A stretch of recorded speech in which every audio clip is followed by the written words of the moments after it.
So the question I have is, why do people consume what they consume? And I want to start you off by asking, why would evolution program animals, humans for consumption? Right. So evolution does not program for the modern consumatory behaviors that we see. Rather, it programs certain behaviors that would have been adaptive in our environment of our ancestors, which now we see their signatures in contemporary settings. So let me give you an example.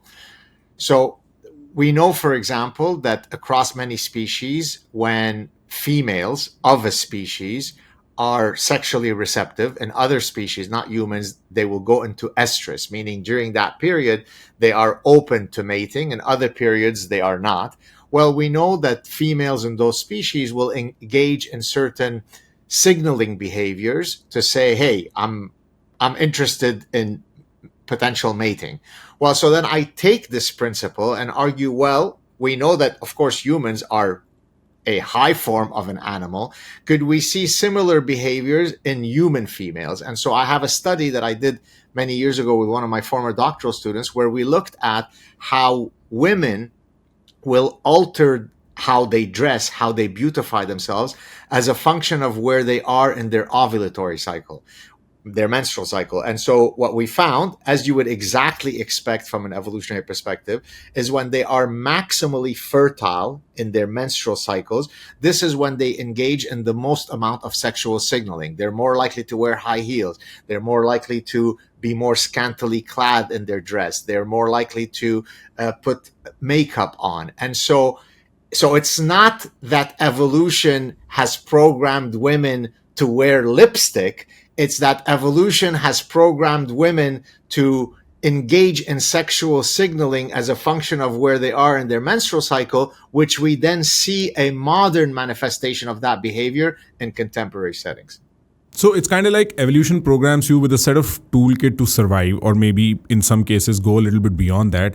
And that toolkit gets represented in modernity in the form of, say, consumption or wearing high heels. So that's a manifestation of a baser instinct.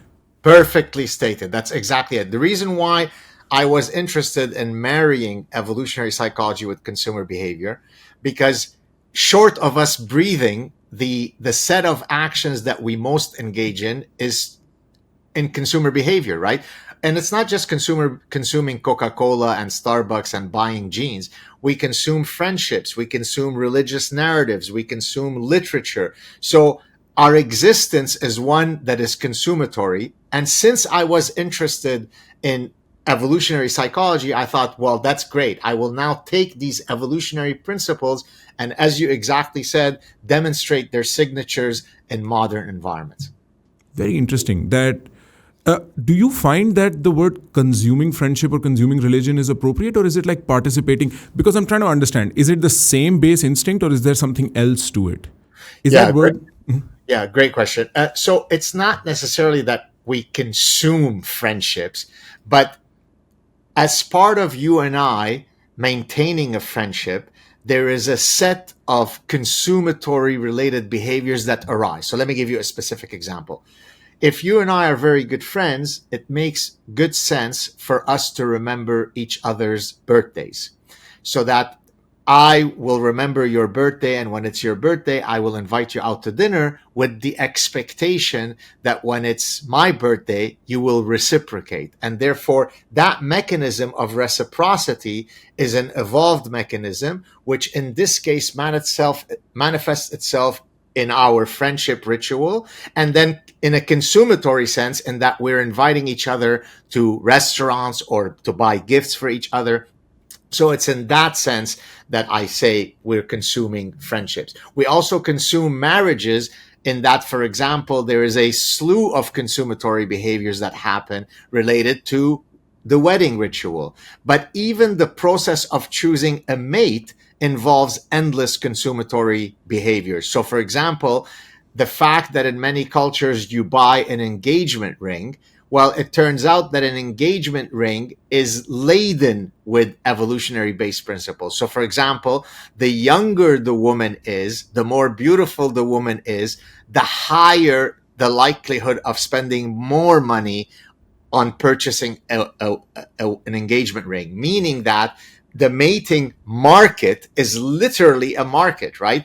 I come to the mating market with a set of attributes that either increase my mating value or decrease it. So does my prospective mate. And then there will be all sorts of economic exchanges that happen in recognition of that. And what drives those economic exchanges is rooted in evolution. Question that often comes up, God, is why would there be an instinct for overconsumption? And we are in the times where it's not so much underconsumption that hurts, it's that the poorest people in America are actually overweight, not underweight, which is a unique fact of life, right? And so it lends itself to asking the question, why do people hoard? Why do people overconsume? Why is overconsumption a problem? Yeah, another great question. So in my earliest books, so the first book was called The Evolutionary Basis of Consumption, which is an academic scientific book. And then in a subsequent book, meant more for the general market, called The Consuming Instinct, I exactly addressed that question. I refer to these as dark side consumption. So for example, pathological gambling is a form of dark side consumption. Pornographic addiction would be that. Eating disorders is the opposite. You're not over consuming, but you're under consuming in that you're not eating, right? So why is it that if we are adaptive creatures, we would engage in maladaptive behaviors, right? Shouldn't evolution have honed us to be these, perfect machines, well adjusted to our environments? Well, of course, the answer is no, in the following way. Each of these manifestations of maladaptive consumer behavior originates with an adaptive process that goes haywire, right? So let's draw an analogy. Regular cells divide and multiply. Cancer cells divide and multiply. The difference between the healthy cell and the cancerous cell is that the cancerous cell doesn't have a stopping algorithm. It replicates endlessly. So what began as a process that is an evolutionary based process, the division of cells, becomes maladaptive when it becomes hyperactive. And so now let's apply it to a specific context in consumer behavior. Take, for example, compulsive buying, which speaks to your overconsumption. Compulsive buying is a literal psychiatric dysfunction. So it's not just, I've got 6 pairs of shoes. It's when you typically will get a divorce, you'll go into financial ruin because you are over consuming. But in this case, compulsive buying is almost uniquely restricted to women. So if as a psychiatric disorder, it's almost exclusively women who suffer from compulsive buying. But now here's the evolutionary insight. It's not a domain general mechanism whereby they're just overspending on anything, right? They're not compulsively hoarding lawnmowers. They're not compulsively hoarding electronic cameras. They are compulsively hoarding beautification products.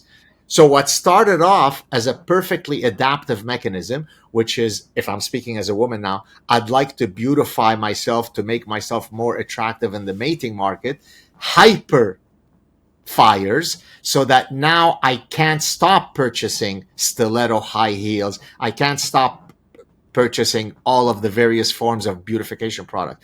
Pathological gambling is exactly the same thing.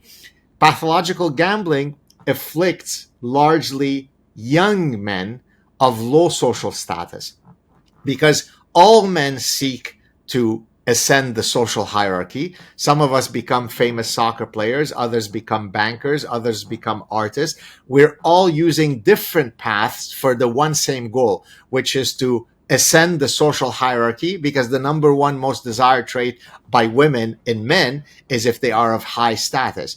The pathological gambler is simply applying a maladaptive strategy for an otherwise adaptive process, which is, if I could only get the ball to hit black this time around, I can now make my $3 million and then I could attract all the girls. So all of these various forms of overconsumption are ultimately rooted in an adaptive process that misfires.